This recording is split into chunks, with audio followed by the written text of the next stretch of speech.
Doom Eternal is awesome. Like, this game may just be the best first-person shooter game I've ever played. And honestly, I've played quite a lot of them. It's honestly so good that I willingly bought the collector's edition for the game.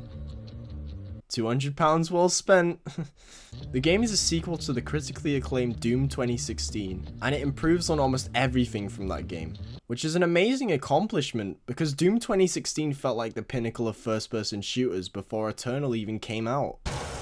Eternal feels like a huge improvement over 2016 because of one thing, and that's the fact they added a fucking grapple hook to the super shotgun. Fucking well brilliant innit? Something to help you get up close to utilize a close range weapon on an enemy? This is just genius! Thanks for watching my video essay on why Doom Eternal is epic. I'm kidding. I mean, it's an amazing mechanic, but that's not what I want to talk about specifically today. So the main objective of Doom games has always been super simple. It's always been about single-handedly wiping out the forces of hell, sometimes in extremely entertainingly morbid ways. It hasn't been perfected until Doom Eternal. In Doom 2016, you were able to get away with playing in an extremely boring way. Like, everyone remembers that shitty Polygon video where one of the twats working there played the game and it felt like watching a brain-dead gimp insert shapes into the wrong holes. The guy just stumbles about missing all of his shots, and honestly, it's so painful to watch. Like, game journalists are a fucking joke at this point. Thankfully, that shit would not fly in Doom Eternal. If that fella played like that in Eternal, the game would literally punish the fuck out of him. That's because Doom Eternal forces you to adapt and play the way the director Hugo Martin intended it to be played. I know this is a cliche comparison, but it's a lot like Dark Souls. Just kidding. You really think I'm going to stoop that low? I just made fun of journalists earlier. It'd be insanely hypocritical. It's a lot like Sekiro. Listen, don't leave. Hear me out, please. I can explain. In Sekiro, the game aggressively pushes you to play the game the way it was intended to be played. You are taught to focus on learning enemy and boss patterns, parrying at the right time, and utilizing the game's prosthetics where necessary. Once you had learnt the rules of the game and figured out when and where to use the game's mechanics effectively, it became one of the most satisfying experiences ever. It rightfully deserved the Game of the Year award because of this. If you didn't learn the mechanics and tried playing it like, say, Dark Souls for example, you would be heavily punished by the game. Of course, this didn't go well for some people too lazy to adapt, and they would usually just say, "This sucks.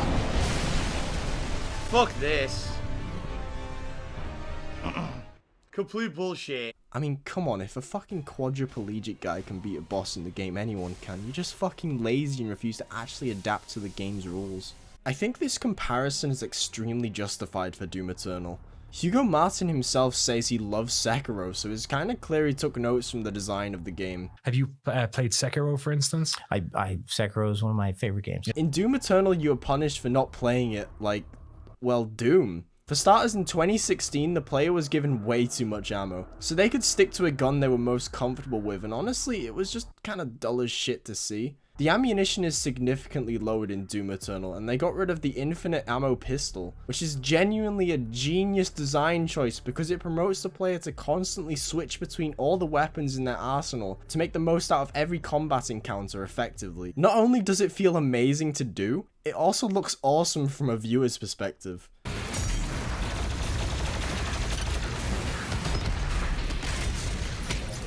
Each weapon given to the player is extremely useful too, due to certain enemies being weaker to certain weapons, and some weapon mods allowing you to take advantage of handling demon weak spots. Sticking to one specific weapon you like in Eternal will just end up getting you splattered on the pavement, and you don't want that now, do you? What's that?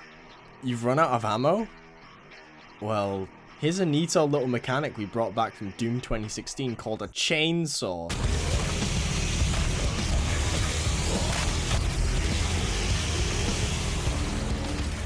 The chainsaw is used in the game to make demons bleed ammo from their veins. It's actually utilized insanely well in Doom Eternal compared to 2016 due to the low ammunition count. In 2016, it was mainly used as a get out of jail free card if you were in a tight situation, or it was used to get ammo for that one weapon you were frequently using if you were running low. You never run out of chainsaw fuel in Eternal. Sure, you need 3 charges to take down a heavy demon that's annoying the shit out of you. I'm looking at your Arachnotrons ruining my fucking Ultra Nightmare runs all the fucking goddamn time. By the way, follow me on Twitch. I stream Doom Ultra Nightmare. I still need to beat it, so yeah, please. But you constantly recharge one charge for it, which allows you to use it on smaller demons, which are always scattered around arenas. Appropriately, they are named fodder demons. Another mechanic brought back from 2016 are glory kills.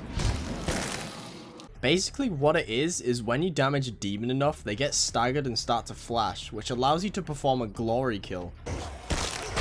Doing this plays an insanely morbidly satisfying takedown animation. Once it's been performed, you regain a decent amount of health, and you'll be wanting to perform these frequently because you are consistently losing health. It's actually a mechanic that hasn't really been changed from 2016. They just added way more animations in Eternal, and they're all a joy to watch. You can also speed up the animation with a rune if you somehow get bored of them, but I don't know how you can get bored of them. They're awesome. A brand new mechanic that was introduced to Doom Eternal is a thing called the Flame Belch. In 2016, to regain armor, you just had to scout arenas or find secret areas to find armor shards. In Eternal though, you can use the Flame Belch on enemies, setting fire to them, and it makes them literally sweat armor shards. Killing them in this state makes them explode with armor shards. It just adds another layer of strategy to the combat in this game. It's amazing. The main focus of gameplay in Doom Eternal though is the movement. It's just like how the main focus of Sekiro's gameplay is the parrying.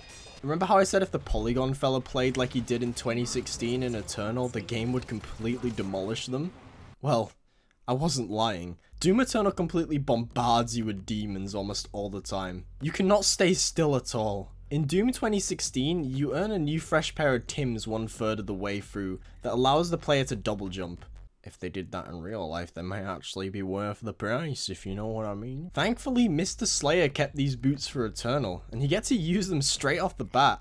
Being able to stay in the air as much as possible is a godsend for when it comes to avoiding the barrage of demons harassing you. Not only do you get this, but in the second mission you actually unlock a dash move. Again, allowing you to keep on the move. You have to utilize all of these mechanics during any combat encounter. But when I said earlier that you have to play it the way the developers intended, I didn't mean you're restricted to playing it a certain way. No. In Doom Eternal, you need to use all of these mechanics to your advantage, but you have to actually think for yourself. You're constantly strategizing on what you should do. Should I focus on this specific demon that's bothering me, or should I find a fodder demon to regain some ammo to be able to use my arsenal more effectively against that specific demon?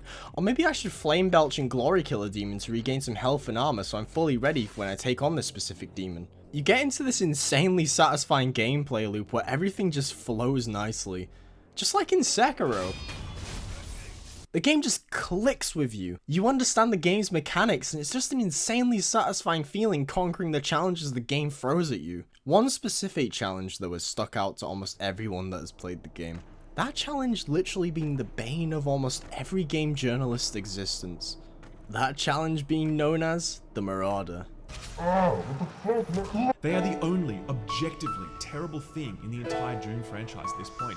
If I ever had the chance to interview Marty and Hugo again, the first question I would ask is, what the hell were you thinking with these Marauders? The Marauder is honestly the biggest difficulty spike in the game, and I absolutely love him for that. The way the Marauder is mechanically designed is extremely similar to a boss from, again, Sekiro. To defeat the Marauder, you have to follow a specific rule, and that rule being you can only effectively damage him when his eyes flash green just before he's about to attack you. Shooting him in this state causes him to stagger, which is extremely similar to parrying in Sekiro, a mechanic used frequently for bosses in that game. If you try attacking the Marauder before he attempts to attack you, he blocks your bullets with a shield and uses your bullets to summon a dog companion, which attacks you whilst he attacks you. It's the game punishing you in a harsh way, which will make you not want to make the same mistake again.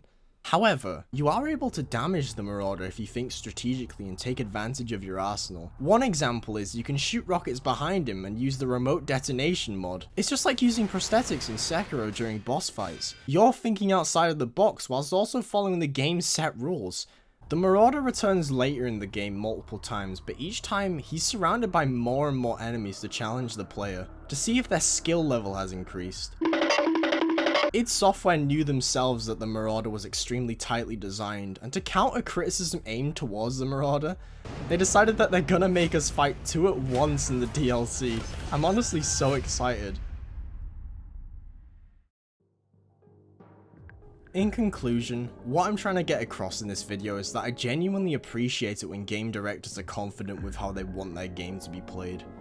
I really hope more games take on this sort of design for their gameplay, because honestly it just makes the experience way more satisfying. Doom Eternal does an amazing job with this, and I respect Hugo Martin and id Software so much for it. If you've been wanting to give Doom Eternal a shot, I would say make sure you are willing to learn and adapt to the game. If not, go play like Far Cry 5 or Borderlands or some shit where you can play how you want. But if you are willing, get ready to have one of the best first-person shooter experiences of your life.